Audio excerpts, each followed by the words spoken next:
Hi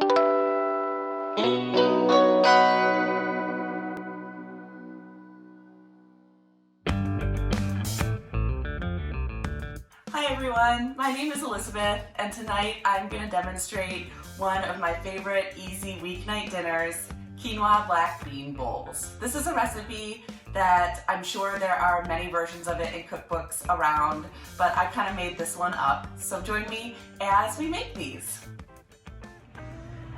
So there are a lot of ways to modify this recipe, which is one of the things that I like about it, because you can kind of add in whatever you have on hand and what sounds good to you, but at its core there are a few things that you're going to need, and that is some quinoa. You can also use brown rice if you'd prefer. Some bell peppers. I have red and yellow here. You can also use orange, green, all the same color, different color, doesn't matter. Garlic. These are pretty small cloves, so I have a bunch here, but I would usually say 3 cloves about. A yellow or red or white onion, any type of onion works. Black beans. I have 3 cans here, but you can adjust that based on how many people you have eating.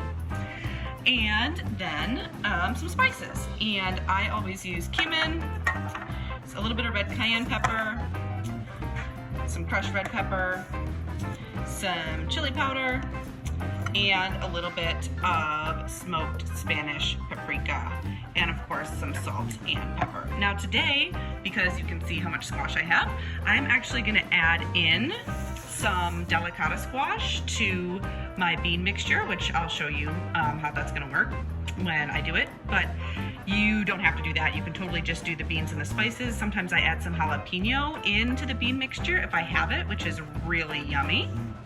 So that's kind of my modification today. And a way that you can have tons of modifications is with your toppings. So I love topping these bowls with lots of stuff.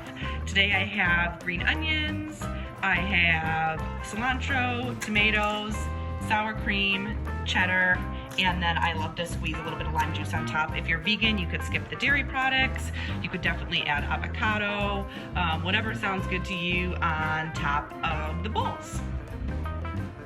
So first things first, you want to cook your quinoa according to package directions. Usually you have to rinse it and then you just put it in a pot with some water and let it come to a boil. It usually has to cook for about 15 or 20 minutes, so you can just get that going.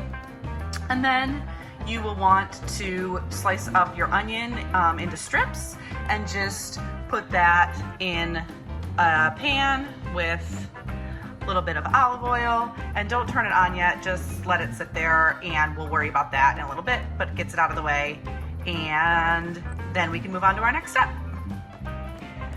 Next, since I'm using the squash, I chopped that up. I removed the seeds and chopped it and added it into a separate pan than the onions with some salt and pepper and olive oil. And now we can turn on both the pan with the squash and the pan with the onions, and we're just going to let these cook on their own separately for a little bit, and we want the onions to kind of get soft and not have quite as sharp of an oniony taste before we add the peppers into the onions.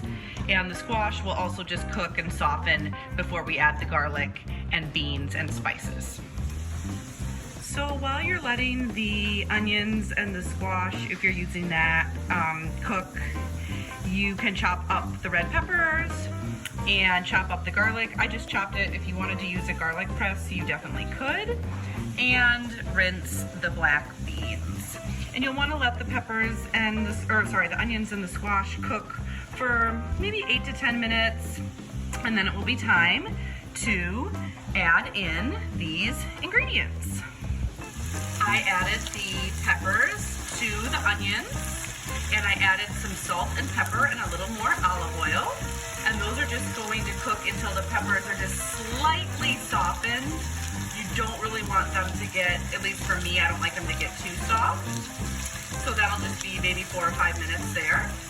And I added the garlic to the squash, and I'm letting that just cook until you can really smell the garlic, and then we will add the black beans and spices. At this point, the quinoa is done, so I'm just letting that sit, and I fluffed it a little with the spoon. And I've just added the black beans into the squash garlic mixture. And then we are gonna add some spices in a moment once the beans have warmed up a little bit. Okay, so now that the beans and squash are kind of warmed up a little bit and they've gotten the garlic flavors in them, I'm gonna add a little bit more olive oil, just a drizzle. And then I'm gonna add in the spices. And I'm pretty loosey-goosey with my spices, so take this with a grain of salt, no pun intended. And you can just spice it however much you want. But I always add in some salt. If you got, I usually get low sodium black beans and then I rinse them. But if you didn't do that, maybe you want a little less salt. And then with the cayenne pepper here, we like spicy things, so I'm gonna add a couple good shakes, but you might want to do less if you don't like it super spicy. Same goes for the crushed red pepper. Actually, this is almost empty, so I'm just going to use the rest of this. That was probably maybe a teaspoon of crushed red pepper flakes. With chili powder, that's not as strong, so you could certainly be more liberal with that. I'm even gonna just take the top off and just shake a bunch in because I love that chili powder flavor. And then same for me goes with cumin. That really adds a ton of flavor to this mixture. So I'm just dumping probably a good tablespoon in, maybe a tablespoon and a half. And then last I mentioned this smoked Spanish paprika that I have, which is so good. It adds a really nice, this sort of smoky flavor to it, especially because there's not any meat in this dish. So I always toss in a few shakes of that. That was maybe a teaspoon and a half or 2 teaspoons of that. So add all those in. I'm using my quinoa spoon here. And then you just mix that around really well. Get the spices cooked a bit. Get all the beans and the squash really nicely flavored with the spices. And just let it maybe do this for 2 minutes, and then that's pretty much it. This mixture is done. Meanwhile, I'm checking on the peppers and onions.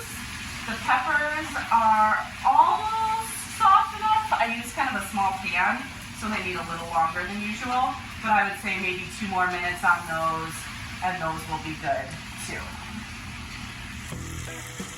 So at this point, I would say the peppers are soft enough. And I'm just going to go ahead and turn them off. So at this point, everything is pretty much done for the bowls, and I just let it sit for a moment while we get the toppings ready. I went ahead and got my toppings ready. I just sliced the tomatoes in half and chopped the cilantro and green onion, and I sliced the lime into wedges for squeezing over the bowls, and then the cheese and sour cream pretty much ready already. And this is the most exciting part because now we get to make our bowls. Okay, so I'm going to show you how I assemble the bowls. Again, what I love about this recipe is that you can pretty much do whatever you want with it, so you don't need to follow my strategy. But I start with a couple big spoonfuls of quinoa in the bottom. Then I take a few slightly smaller spoonfuls of the bean mixture and put it on one side. Next, I'll grab the onions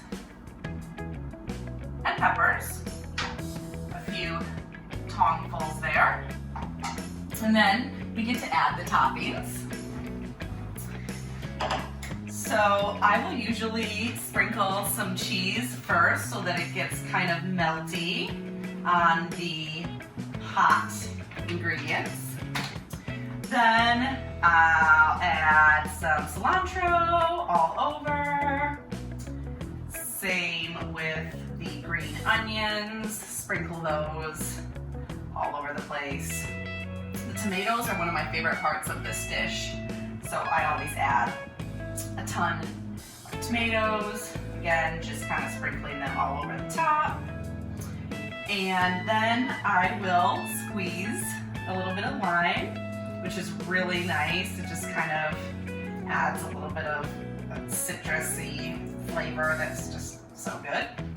And then, last but not least, I will do a dollop of sour cream on each side. And that is your quinoa black bean bowl with a lot of other stuff in it too. Thanks for watching.